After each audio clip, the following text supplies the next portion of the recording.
What if I told you? McDonald's is not really a fast food company. Sounds impossible, right? After all, they sell billions of burgers every year, serve millions of customers every day, and operate in almost every country on earth. So naturally, most people think McDonald's became a giant because of burgers and fries. But that's only part of the story. Because behind the golden arches, there's a hidden business model that quietly makes McDonald's billions of dollars. And it has almost nothing to do with food. In fact, the real secret behind McDonald's success is something most people never notice: real estate. Yes, one of the biggest fast food companies in the world became powerful by thinking more like a landlord than a restaurant. And once you understand this strategy, you'll never look at McDonald's the same way again. Welcome to Next Gen Finance, where we break down business, money, and wealth strategies in the simplest way possible. Today, we're uncovering the shocking truth behind how McDonald's really makes money. Because this isn't just a story about burgers. It's a masterclass in business psychology, real estate, and long-term wealth building. And by the end of this video, you'll understand why McDonald's became one of the most successful companies in history, while thousands of restaurants fail every single year. Back in the 1940s, McDonald's started as a small restaurant run by two brothers, Richard and Maurice McDonald. At first, it looked like an ordinary burger stand. But the brothers introduced something revolutionary: speed. Instead of traditional restaurant service, they created a system where food could be made incredibly fast. This became known as the speedy service system, and customers loved it. Cheap food, fast service, consistent quality. The restaurant became extremely popular, but despite its success, the McDonald brothers lacked one thing: big vision. They were satisfied staying small. And that's when a struggling salesman named Ray Kroc entered the picture. Ray Kroc wasn't rich. In fact, he was already in his 50s and struggling financially. Most people at that age stopped chasing dreams. But Ray Kroc believed McDonald's could become enormous. When he visited the restaurant for the first time, he immediately saw potential. Not just for one location, but for thousands. So he convinced the McDonald brothers to let him franchise the business. At first, things were difficult. Expanding restaurants cost money, operations were complicated, and profits were surprisingly small. That's when Ray Kroc discovered something powerful. The real money wasn't in burgers. It was in the land beneath the restaurants. And that realization changed the future of McDonald's forever. Here's where the story becomes fascinating.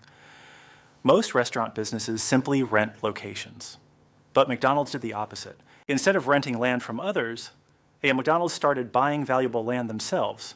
Then, they allowed franchise owners to operate restaurants on that land. But there was one catch. The franchise owners had to pay McDonald's rent. That means McDonald's earned money in multiple ways: franchise fees, rent payments, percentage of sales, and suddenly, the business became incredibly powerful. Because even if a restaurant struggled, McDonald's still collected rent. Think about that for a second. A normal restaurant depends only on food sales. But McDonald's built a system where the land itself generated wealth.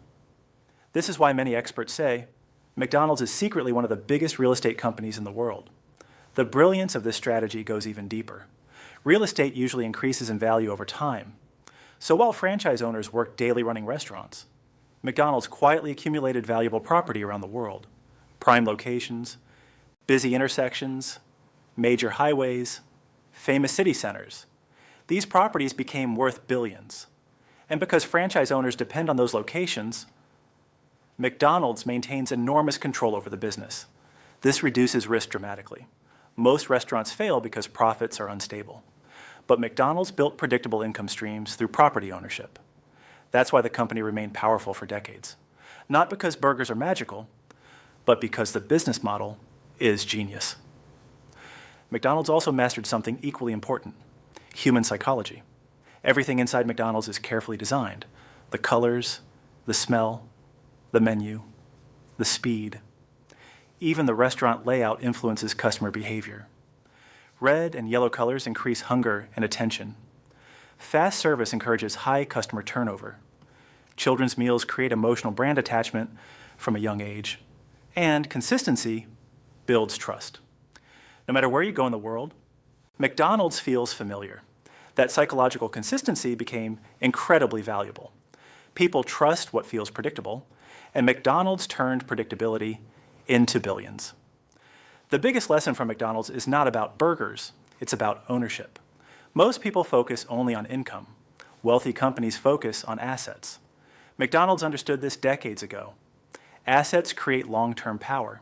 That's why many wealthy people invest in real estate, businesses, stocks, cash flow assets, because assets continue generating money long after the initial work is done. Poor mindset asks, how much money can I make today? Wealthy mindset asks, what can I own that keeps making money tomorrow? That difference changes everything. So the next time you see the golden arches, remember this. You're not just looking at a fast food company. You're looking at one of the smartest business systems ever created, a company that used burgers to build a real estate empire. And the most powerful part of this story is the lesson behind it. Because true wealth is rarely built from selling products alone. It's built through ownership. Ownership of assets, ownership of systems, ownership of opportunities. That's how McDonald's really makes money. If you enjoyed this video, subscribe to Next Gen Finance for more business breakdowns, money psychology, and wealth strategies. And remember, the richest companies don't just sell products. They own the game behind the product.